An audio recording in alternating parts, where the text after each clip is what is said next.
LH 사태와 관련해 더불어민주당 박영선 서울시장 후보는 아예 3기 신도시 지역 토지 소유자에 대한 전수조사에 나서자고 촉구했습니다.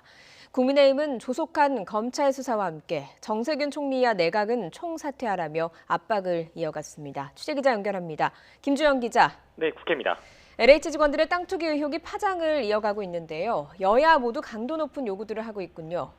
네, 그렇습니다. 거대 양당인 더불어민주당과 국민의힘 모두 LH 직원들의 땅 투기 의혹에 집중하고 있습니다. 먼저 박영선 민주당 서울시장 후보는 앞서 특검을 제안한 데 이어 이번에는 3기 신도시 토지 소유자를 전수조사하자고 당과 정부에 요청했습니다. 박 후보는 정부가 공직자와 배우자, 직계 존비속을 대상으로 2차 조사에 착수했지만 차명 투기는 잡기 어려울 것이라고 지적했습니다.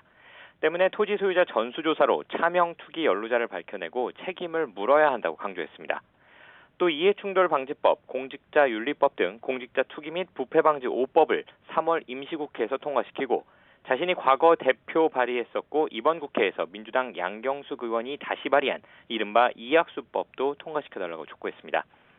이에 대해 민주당 김영진 원내수석 부대표는 YTN과의 통화에서 대부분 당에서 충분히 수용할 수 있는 내용이라며 특히 법들은 야당이 협조해준다면 바로 처리할 수 있을 것이라고 강조했습니다.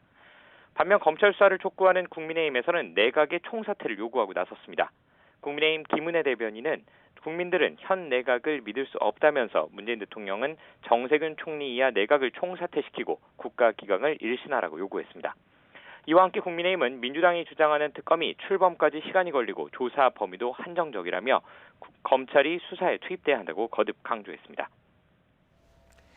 네, 이번에는 서울시장 보궐선거 소식 들어보겠습니다. 야권에서는 단일화 논의가 진행되고 있는데 어려움이 있는 것 같다고요?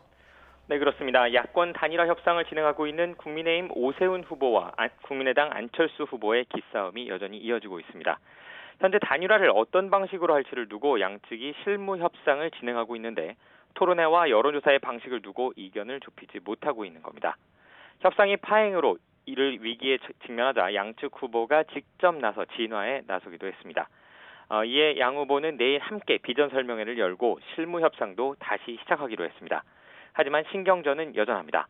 안철수 후보는 조금 전 기자회견을 열고 자신은 전 정권과 정치권에 대한 어떤 빚도 없고 지금 나오고 있는 어떤 비리와도 연관이 없기에 공격당하지 않을 무결점 후보라고 주장했습니다.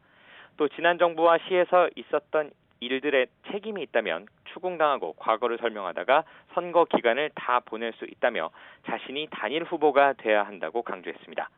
이름을 넣지는 않았지만 과거 서울시장을 지냈던 오세훈 국민의힘 후보를 직접 비판한 겁니다. 이어 자신이 서울시장에 당선되면 윤석열 전 검찰총장 등과 야권 전체의 통합을 적극 추진하겠다며 이를 통해 정권 교체에 나서겠다고 덧붙였습니다. 이처럼 후보들이 직접 나서 상대에 대한 비판에 나서면서 내일로 예정된 실무 협상에서의 불협화음은 더 커질 수밖에 없다는 전망입니다. 지금까지 국회에서 YTN 김주영입니다.